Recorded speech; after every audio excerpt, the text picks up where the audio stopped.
It's Ken Rutkowski, voice of disruption, and we get our final awesome, incredible interview with this gentleman that just does things that we all wish we should do. Maybe we can do it. How do we live a can-do attitude? Sebastian Terry is going to help us understand it, who's joining us right now. Where are you from? Australia. G'day. Where is that? Sydney. Sydney. Yeah. Now, is Sydney different than Melbourne and Adelaide? I mean, is there a different type of feel? Yeah, absolutely. Sydney's kind of more outdoorsy than Melbourne. Melbourne's very like culturally probably more heightened, perhaps that would be the argument. But yeah, no, it's all pretty different. I love Sydney though. But is it a busy type city? Yeah, not compared to LA. It's a village. Or New York, it's but nothing like yeah, that. But it's great. In Australia, Sydney's like I'd say probably the biggest place. And as you look as being someone from Sydney at the rest of the world, does everything seem so disconnected, or does everything seem very global where you're at? Oh look, I think there's not much difference between LA and Sydney, for example. I mean, everywhere's the same. Beautiful people everywhere. You know, I'm a big people person, and I'm fortunate. I get to travel around a lot. I think everywhere's super connected. Tell me about Sebastian as a kid. Were you that one kid that always raised your hand, always had the question, or what? I was super sheltered, actually, which is probably what drove in many ways that I do now. I was super sheltered, didn't know anything, didn't kiss a girl until I was 17, which I don't know if that's normal. I don't think that's normal, is it? No. You know, I was scared to get a bus at the age of 15. I didn't want to put my hand out. I was very sheltered. Yeah, yeah. So that was me as a kid. I played rugby. That was my thing. I thought I was going to play for Australia. Didn't happen by quite a way. Yeah, that was me. So you were basically typical. Yeah, I'd say so. Really, you were shy in certain areas. You maybe had some good camaraderie when it came to sports. Yeah. Normal guy. Normal guy. Moved back. I went to England quickly for 10 years and moved back at the age of 15. Didn't know anyone. So at 15, I had to start again. So how do you disrupt yourself? Because that's what you did. You literally went to yourself and just somehow came out like this guy. Yeah, I think I just gave myself permission to do it. Is that something that we generally don't do? Yeah, in my opinion. So permission means what? Go ahead, do it, or permission means don't be afraid? I think it's putting pause on everything in your life, taking a backward step for a second, and just going, okay, what is this? Where have I come from? Where am I?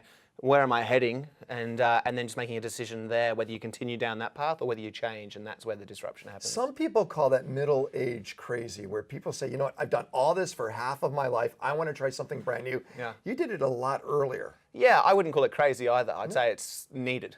It's needed. Yeah. But something had to be that catalyst to push you to say, all right, you can do it. What was it? I lost a friend. It was one thing. There was a couple of things. Like the more sort of the longer story is that I went to university, came out the other end of university, and everyone threw their hats in the air, and I was like, what does that mean? So that was just an ongoing thought. Why was that not significant to me? I lost a friend, which of course stopped me in my tracks in many ways, and then I also started a business, which I didn't care about. And you know, those sort of three things came together at one point. I was like, I'm not happy. How old were you?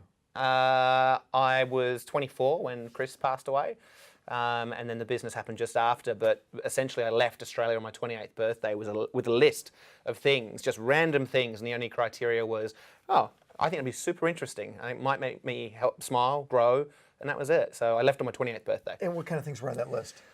Weird things. Everyone's list is different, but you know, there was marrying a stranger in Las Vegas. There was jumping out of a plane naked. There was doing stand-up comedy. There was also living on the streets for a week, volunteering in an orphanage, buying food for a homeless person. So it was really varied, and the idea was that these 100 things would allow me to kind of maybe find purpose, give me a bit more direction. And I guess fast forwarding a lot, now 9 years later, it's a career. It's turned into this kind of weird career, and you know, yeah, I mean, it has, and that's been absolutely accidental. But I figured out it's actually got nothing to do with the true journey. Isn't about the time that I did this, that, or the other. I'm just kind of finding out who I am as a person. My list is just the vehicle for me to do that. So if you look back at that list that you made way back then, you had these things that you had to do for people, and you had certain things you had to do for yourself. Yeah.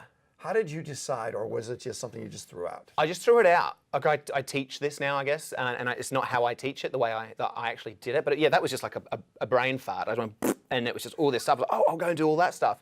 But I think it's all rooted to values, right? And we all have values, and over time our values change, and so our list should also change. I talk about this a lot, but I really believe that you need to be selfish to be selfless. That oxygen mask analogy, when you're on a plane, put yours on first and then help others. So that's what it's been. I was doing all these things that, you know, were kind of silly and crazy, and everyone judges me about these things in positive and sometimes negative ways, and I don't care. But I got to feel myself out a little bit more. And then at some point, I got asked to help someone in a pretty significant way, and I did that, and it changed my life. And so now it's all about service. So you got a book. This has been out for a while because you look a little different here than you do there. Well, I wasn't trying to grow a mustache there for no reason. So. Yeah, 100 things. What's on your list? You actually teach people how to make the cans into You Can Do It. Yeah, absolutely. I mean, we should all list. be. Imagine being on your deathbed, looking back at life. If you're lucky enough to have a moment to, even consider it and think, I wish I did that differently. And so I'm just trying to change that. I think that all of us wish we could say yes more often, but there's always something that's holding us back.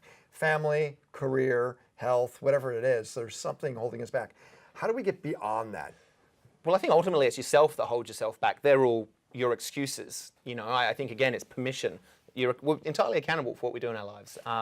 We choose to be happy or sad, successful, unsuccessful, in my opinion.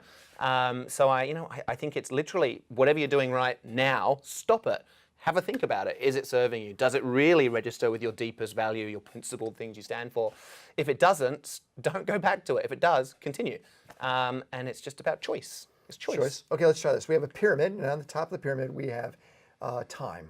Okay. Side of the pyramid, we have money, resources, and the other side, we have energy or health. And it seems like during phases of life, you generally only have two of the three things. Okay. You have time or money, Yep. right? So when you're young, what do you have? You have energy and you have time. Yeah. When you're older, when you have a family, you have energy and you have maybe some money, but you don't have time anymore. Sure. And when you're old, you got time and you got money, but no energy. How do you get all three of them at the same time? Well, I'm sure you can. I'm not sure I do, but I mean, I think as long as you're... You had to do these things. You found a way to find parity amongst all three. Well, I think everything's abundantly available to us, and I think all we actually do have is time and energy. I think, I've done a lot of things, and somehow it's worked out, and I've never thought about it from a financial point of view. I started off with $9,000, ran out after 6 months, I had $0, and then somehow I got asked to write a book. I'd only read about 3 books in my time. I didn't tell them that, but they paid me, and then I got asked to do a TV show, and then suddenly I had money doing that, and then and I speak around the world, which is awesome, and I get paid for that too. I would do it for free. I don't tell them that either, but it's worked out somehow. So I think if you understand your purpose and you make goals and you choose to action them, everything works out. I don't give financial kind of literary classes. That's but it.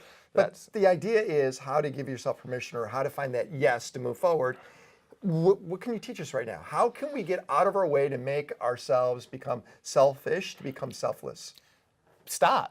I mean, it's not rocket science. I did it. I think it's just identifying an important goal, whatever it is. It could be hugging your dad. It could be doing a marathon. It could be, think of all the amazing people you've interviewed that part of your network. They all have one thing that started that journey, and it's probably quite simple. And I think start. And it's just habit forming. Another triangle is belief, action, result. And so if you have a belief that you can do one thing, you do it, your action supports that, and the result is you do it. And it creates this really healthy habit, and your belief structure just keeps strengthening, and you can do anything. I believe I can do anything.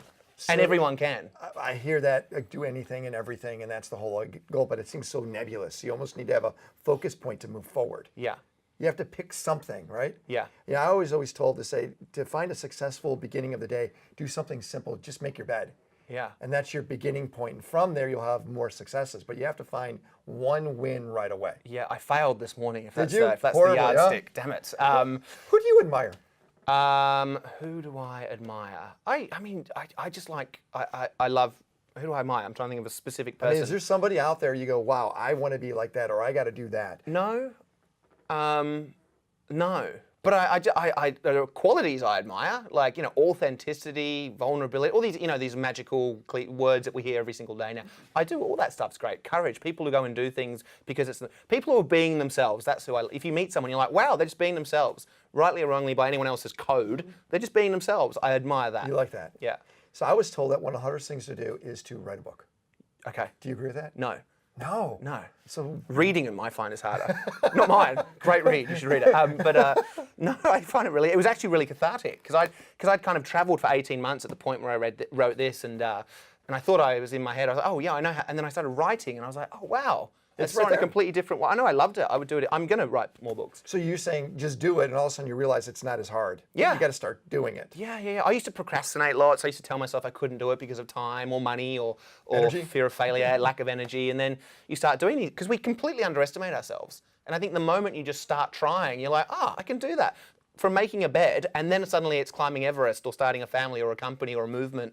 and changing people's lives. So what is that big BHAG? You've heard that before, big, hairy, audacious goal. What is that big thing you want to do that you haven't done yet? I'm doing it now. I'm creating I believe innately we all have the ability to help each other out. We want to. We all want to. We just don't know how on a peer-to-peer level. Charity's great, but I think it's an outdated model. It could be controversial, but I think it is. So I'm creating a platform, which is essentially I'm not going to go into it too much, but it's a connection point for individuals to help individuals. You've been working on this for about a year and a half. Yeah. Yeah. If I was more entrepreneurial, it would be done. You'd know about it. It would be done. But it's getting made. So you're from Australia, and in Australia, we were talking about this earlier, there's this thing called the tall poppy syndrome. Whereas you start doing things more than the masses knock you down. Do you ever find people look at you and they are either disturbed by you because you're doing so much and they're not, where they want to knock you down? Well, I'd like to think I was a huge deal in Australia, but no, I'm not. No, I think, you speak to a lot of Australians in America and they'll say that, and I agree to a point. In Australia, love the place, but it's compared to here, it's so collaborative here. Everyone's fearless. They want to help you up. Look at yourself. Like you've helped me on so many occasions. I need to introduce you to this person. You did it just before the interview on the phone. Meet these guys. You're a perfect example of what it's like here. Not to say that's not the same in Australia, but here it's just on steroids. People want to, coming with this idea, this helping platform that I've been speaking to you and many people about over the last year. I've been offered money and brands and people wanting to help, and I know this person. You should call this person, and it's overwhelming. I didn't get that in Australia. You find it here. I found it here, yeah. And if people want to find you, where do they go? I live in Marina Del Rey. They physically want to find me. So 100things.com.au is my website. That's it. Instagram @Seb100things. Of course, that's the obvious. Yeah. Sebastian, I appreciate you hanging out with us. That was awesome. Thank you. Voice of disruption, meeting people who are disrupting you, the planet, and themselves. We're always here to help you too. Thanks a lot for being part of the Voice of Disruption. Thank you.